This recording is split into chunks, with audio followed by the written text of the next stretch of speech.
Hi అండి, ఇవాళ మన రెసిపీ వచ్చేసి మిక్సర్. ఇంట్లోనే ఈజీగా టేస్టీగా ఎలా చేయాలో చూసేయండి. ముందుగా మనకి ఏ క్వాంటిటీలో చేయాలనుకుంటే ఆ క్వాంటిటీలో శనగపిండి తీసుకొని అందులో వాము, సాల్ట్, కరిగించిన నెయ్యి వేసి అందులోనే కొంచెం కారం వేసి బాగా కలుపుకోవాలి. కన్సిస్టెన్సీ జారాలి అనమాట. ఇలా వేస్తుంటే చాలా చూపిస్తాను చూడండి. ఆ కన్సిస్టెన్సీ వచ్చేంత వరకు కలుపుకోవాలి.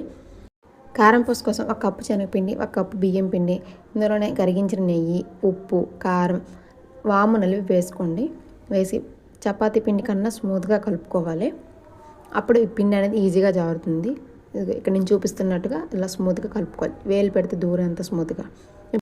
బూందీ కోసం ఒక జాలెడి గరిటె తీసుకొని అందులోనే మనం ముందుగా కలుపుకునే పిండి వేసి ఇంకో గరిటెతో మెదుపుతూ ఉంటే బూందీ అనేది కింద ఈజీగా పడిపోతుంది. సో ఇలా అన్న టైం ప్రాసెస్ కానీ ఈజీగానే ఫ్రై అయిపోతే లైట్గా ఫ్రై అవ్వగానే తీసేయడమే.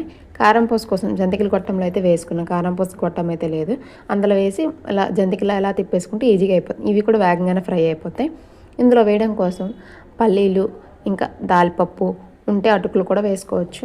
ఇవన్నీ ఆయిల్లో బాగా ఫ్రై చేసుకోవాలి. వెల్లుల్లిపాయలని కచ్చాపచ్చిగా కొంచెం దంచేసి అవి కూడా ఫ్రై చేసుకోవాలి.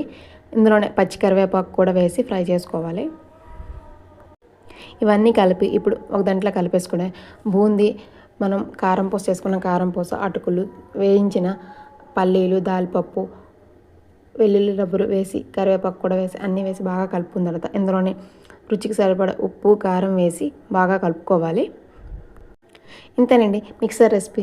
మీకు ఇలాంటి రెసిపీస్ కావాలంటే ఇంకా మన ఛానల్ని సబ్స్క్రైబ్ చేసుకోండి. Thank you for watching. Bye bye.